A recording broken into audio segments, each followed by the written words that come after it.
اعوذ باللہ من الشیطان الرجیم بسم اللہ الرحمن الرحیم اللہم صلی علی سیدنا محمد معدن الجود والکرم وآلہ وسلم۔ سامعین و ناظرین اکرام، السلام علیکم ورحمۃ اللہ وبرکاتہ۔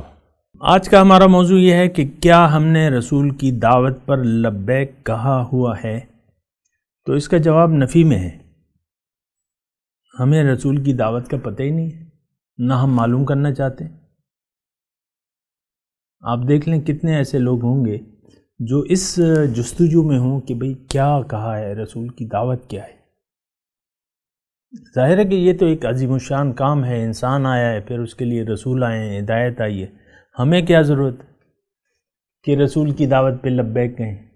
ہم نے تو جو چیز ہمارے سامنے ہے، جو ضروریات ہمارے سامنے ہیں، جو دنیا ہے ذلیل، اس کی دعوت پر ہم نے لبیک کہا ہوا ہے، اس کے متعلق ہم سوچ رہے ہیں۔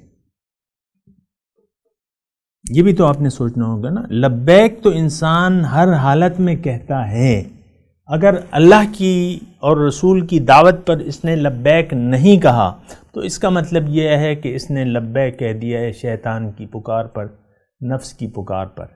نفس کیا کہتا ہے؟ اسے ظاہر کو دیکھو، مجھے دیکھو۔ نفس ظاہری جسم کا ہمارا ایک خلاصہ ہے نا۔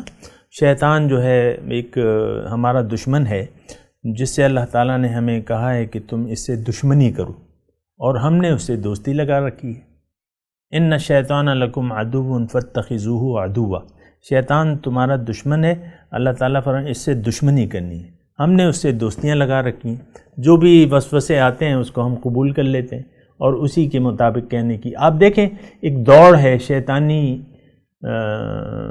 شیطانی طریقہ کار، اور شیطانی طریقہ کار کیا ہے یہ آپ کو میں بتا دوں۔ وہ اس نے کیا تھا، غلطی کیا ہوئی تھی؟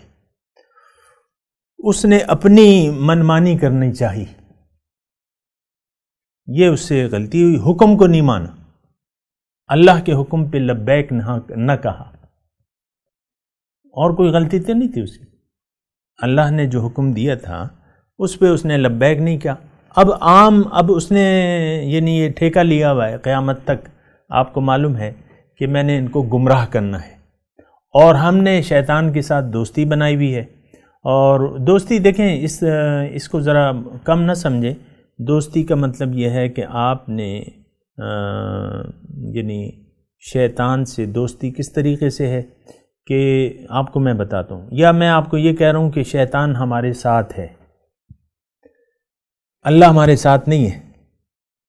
شیطان رحمانی قوتیں ہمارے ساتھ نہیں ہیں، شیطانی قوتیں ہمارے ساتھ ہیں، اور وہ قرآن کی ایک آیت کے ذریعے میں آپ کو بتاتا ہوں کہ وَمَن يَعْشُ عَن ذِكْرِ الرَّحْمَنِ نُقَيِّدْ لَهُ شَيْطَانًا فَهُوَ لَهُ قَرِينٌ۔ جس نے بھی رحمان کی یاد سے اعراض کر لیا، اللہ تعالیٰ کہتا ہے کہ شیطان کو میں اس پر ایک شیطان مسلط کر دوں گا، وہ اس کا ساتھی بن جائے گا۔ قرآن کی واضح آیت ہے۔ کیا مطلب؟ دیکھیں، اس کا یہ مطلب نہیں ہے کہ اللہ تعالیٰ نے بس ایک شیطان کو لے کے اس میں، یہ مطلب نہیں ہے۔ اس کا مطلب یہ ہے کہ آپ ایک گرمی ہے، گرمی کا موسم ہے، اور ایک کمرہ ٹھنڈا ہے اور ایک کمرہ گرم ہے۔ اگر گرمی کے موسم میں آپ کو معلوم ہے کہ وہ دوسرا کمرہ ٹھنڈا ہے، اگر آپ کہتے ہیں کہ میں گرم کمرے میں خوش ہوں، تو پھر آپ تو گرمی ہی آپ کا استقبال کریں گے، آپ سے پسینے بہیں گے یا گرمی آپ کو لگے گی، پھر وہاں تو آپ کو ٹھنڈ نہیں لگ سکتی۔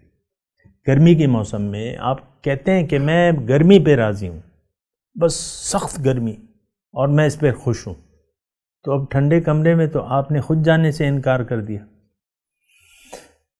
اللہ تعالیٰ کی رحمت یہ اس کا ایک دائرہ ہے، اور اس میں وہ لوگ آتے ہیں جو قرآن میں اس کا بیان کیا ہے، ان رحمت اللہ قریب من المحسنین۔ اللہ کی رحمت محسنین کے قریب ہوتی ہے، یعنی اللہ تعالیٰ مخلص لوگ جو ہیں وہ اللہ تعالیٰ کی رحمت کے دائرے میں ہوتے ہیں۔ آپ اخلاص چاہتے نہیں ہیں، یا آپ دنیا کے ساتھ مخلص ہیں اور اپنے حقیقت کے ساتھ مخلص نہیں ہیں، اپنے دشمن بن گئے، تو ظاہر ہے کہ اللہ تعالیٰ نے تو آپ کو ہاتھ سے پکڑ کے رحمت کے دائرے میں نہیں لانا۔